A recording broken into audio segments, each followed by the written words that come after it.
Welcome to ABC campus. आज हम Kaif 5 FR1 के एमसीक्यूज करेंगे फ्रॉम पास्ट एग्जाम स्प्रिंग 2021 जो पेपर सुबह मॉर्निंग में हुआ है। और इसमें जो पहला क्वेश्चन है वो रिलेट करता है IS 36 इम्पेयरमेंट ऑफ एसेट से। क्वेश्चन है कि which of the following future cash flow should not be included in the calculation of value in use of an asset. तो इसमें जो कॉन्सेप्ट है वो ये है कि तमाम ऐसे कैश फ्लोज जो एसेट के यूजेज से और अल्टीमेट डिस्पोजल से रिलेट करते हों और एसेट की एग्जिस्टिंग कंडीशन के साथ कनेक्ट करते हों वो शामिल होते हैं और बाकी शामिल नहीं होते। तो cash flow on maintaining the asset performance, ये तो उसकी एग्जिस्टिंग स्टेट के को मेंटेन करने के लिए ये इंक्लूड होगा। कैश फ्लो ऑन इन्हांसिंग ये इंक्लूड नहीं होगा, तो यही हमारा आंसर है। Cash flow from continuing use of asset, क्योंकि इन्हांसिंग जो है वो फ्यूचर स्टेट से है कि उसको इंप्रूव करेंगे, तो cash flow from continuing use of an asset ये भी शामिल होता है और डिस्पोजल वाला भी शामिल होता है।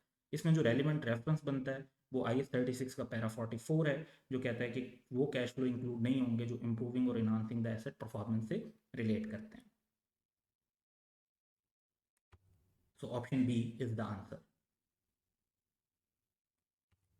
नेक्स्ट हमारे पास फिर एक और question IS 36 impairment of asset से ही है। इसमें है कि जी when an impairment review is carried out an impaired asset, यानी एसेट इम्पेयर हो गया है तो it is measured eight.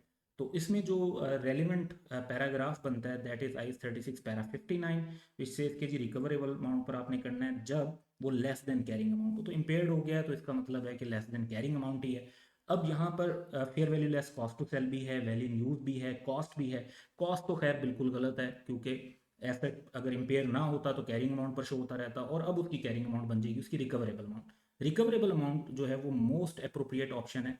Value in use और fair value less cost to sell भी रिकवरेबल अमाउंट की कैलकुलेशन में ही यूज होती हैं, लेकिन इनमें से कोई एक हो सकती है। तो higher of value in use and fair value less cost to sell is recoverable amount. और रिकवरेबल अमाउंट जो है वो ज़्यादा अप्रोप्रिएट और कंप्रीहेंसिव कॉन्सेप्ट है। अगर आप वैल्यू इन यूज और fair value less cost to sell को लेंगे तो कुछ सिचुएशन में मेजरमेंट ठीक भी हो सकती है जहाँ पे ये हायर होगी, और जहाँ लोअर होगी तो वहाँ पे ये फिर आंसर ठीक नहीं होगा। तो D option is correct. Third question फिर हमारे पास IS 36 इम्पेयरमेंट ऑफ एसेट से रिलेटेड है कि which of the following would be an external indicator that an asset of an entity may be impaired. तो increase in central bank discount rate, यही हमारा answer है। ये एक एक्सटर्नल फैक्टर है। Decline in economic performance of an asset, तो ये जो इकोनॉमिक परफॉर्मेंस है ये तो इंटरनल सोर्स से पता चलती है। फिजिकली अगर एसेट ऑब्सोल्यूट हुआ है वो भी इंटरनल सोर्स से पता चलती है।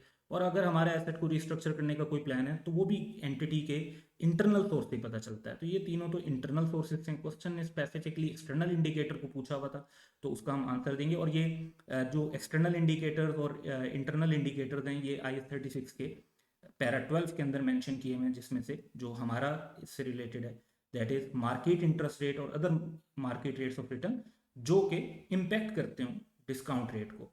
तो जो सेंट्रल बैंक के डिस्काउंट रेट्स हैं वो कमर्शियल बैंक के डिस्काउंट रेट्स को भी इफेक्ट करते हैं और एंटिटीज के डिस्काउंट रेट्स को भी इफेक्ट करते हैं generally.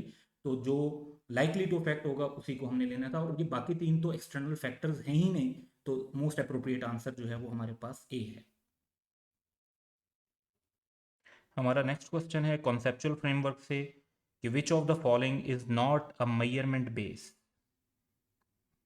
For assets as referred in the conceptual framework. तो वैल्यू इन यूज भी मेंशन है करंट कॉस्ट के तौर पे, current cost itself and fair value, ये तीनों एसेट के लिए यूज होती हैं। जबकि जो फुलफिलमेंट वैल्यू है ये सेम कॉन्सेप्ट है जैसे एसेट का वैल्यू इन यूज का कॉन्सेप्ट होता है, लेकिन ये कॉन्सेप्ट लाइबिलिटीज के लिए यूज होता है। सो क्वेश्चन की रिक्वायरमेंट है कि जो एसेट्स के लिए नहीं है, तो हमारा आंसर होगा B fulfilment value. Then IFRS 15 से कनेक्ट करके क्वेश्चन असल में कॉन्सेप्चुअल फ्रेमवर्क से रिलेट करता है, लेकिन IFRS 15 के एरिया पर है कि the accounting principle applied by IFRS 15 when determining whether or not revenue should be recognised in respect of repurchase agreement. तो रीपर्चेज एग्रीमेंट में हम देखते हैं कि अगर सब्सटेंस क्या है ट्रांजेक्शन का, और सब्सटेंस के मुताबिक अगर वाकई ही हमारा परफॉर्मेंस ऑब्लिगेशन सेटिस्फाई हो रही हो, कंट्रोल ट्रांसफर हो रहा हो, तो हम रेवेन्यू रिकग्नाइज करते हैं। और अगर कंट्रोल ट्रांसफर ना हो रहा हो रीपरचेज एग्रीमेंट की एग्जिस्टेंस की वजह से, तो हम रेवेन्यू रिकग्नाइज नहीं करते। तो इसमें जो कॉन्सेप्ट है वो सब्सटेंस ओवर फॉर्म है। सब्सटेंस ओवर फॉर्म जो है वो सब कॉन्सेप्ट है फेथफुल रिप्रेजेंटेशन का। तो D option would be correct. Next हमारे पास है जी IFRS 15 से related revenue in contract with customer, और इसमें एक IFRS 15 पैरा 35 से रिलेट करके एक क्वेश्चन है, और ये इसके 3 पॉइंट्स अगर आपने प्रॉपरली पढ़े हुए होंगे तो फिर तो प्रॉब्लम नहीं है सॉल्व करना।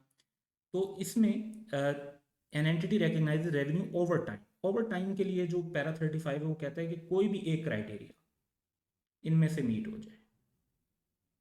तो पहला, entity performance does not create an asset with an alternative use, ये इनकम्प्लीट है। अगर हम यहाँ पर देखें तो ये वाली बात है, लेकिन सिर्फ to the entity and the entity has enforceable right to payment for performance completed to date, यानी ए पॉइंट और डी पॉइंट कंबाइन होंगे तो फिर ओवर टाइम। तो ए और डी क्योंकि कंप्लीट नहीं है तो इसलिए इनको तो हम करेक्ट नहीं कह सकते। उसके बाद है B, entity performance create an asset whose control will be transferred at the end of contract, जबकि यहां पर एक पॉइंट है कि क्रिएट करती है एक ऐसा एसेट और कस्टमर उसे कंट्रोल करता है जैसे जैसे वो एसेट क्रिएट और इन्हांस हो रहा है। तो ये बी पॉइंट इससे कनेक्ट करेगा और ये सही पूरा कनेक्ट नहीं हो रहा, तो ये भी गलत है। अब सी पॉइंट देखें, जो हमारा वाहिद ऑप्शन बचा और ये करेक्ट होगा definitely. Customer simultaneously receives and consumes the benefit provided by the entity performance, और ये एग्जैक्टली हमारा ए पॉइंट है कि the customer simultaneously receives and consumes the benefit provided by the entity's performance as the entity performs the contract. तो A जो है यहाँ पर पॉइंट, और हमारे आंसर में जो सी पॉइंट है दैट वुड बी करेक्ट। तो रेफरेंस है इसका IFRS 15 पैरा 35। कॉन्सेप्चुअल फ्रेमवर्क से रिलेटेड एक और क्वेश्चन है, ऐसा क्वेश्चन आटम 19 में भी आया था, बस फर्क ये था कि वहाँ पे कांस्टेंट परचेजिंग पावर के कॉन्टेक्स्ट में पूछा हुआ था और यहाँ पर फिजिकल कैपिटल मेंटेनेंस पे पूछा हुआ है, तो रेट डिफरेंट यूज होना है। An entity made a profit of ₹550,000 for the year 2020 based on historical cost accounting principle. It had opening capital of 1.5 million. During 2020, specific price indices increased by 15% and general price indices increased by 10%. How much profit should be recorded for 2020 under physical capital maintenance? Physical capital maintenance का मतलब है कि current cost accounting, और current cost accounting के अंदर हमें specific price indexes लेने होते हैं, तो हम 15% को यूज करेंगे, हम 10% को यूज नहीं करेंगे। अब कॉन्सेप्ट ये है कि जितना से प्राइस इंडेक्सेस चेंज हुए उतने से आपका जो ओपनिंग कैपिटल है उसने वैल्यू ऑफ मनी को लूज किया है, तो उतना अगर हम माइनस कर दें प्रॉफिट में से, हिस्टोरिकल कॉस्ट में से, तो हमारे पास जो बेसिस है फिजिकल कैपिटल मेंटेनेंस की उसके मुताबिक प्रॉफिट आ जाएगा। तो सिंपल एक कैलकुलेशन कर लेते हैं। 550,000 का जो हमारा प्रॉफिट हिस्टोरिकल कॉस्ट अकाउंटिंग के मुताबिक है, और फिर हमने ये ओपनिंग कैपिटल पे 15% एडजस्टमेंट की कि हमारा जो पैसा था वो 15% उसने वैल्यू लूज कर ली स्पेसिफिक प्राइस इंडेक्सेस के हिसाब से, तो ये बनेगा 225,000, इसको माइनस करेंगे तो आंसर इज 325,000।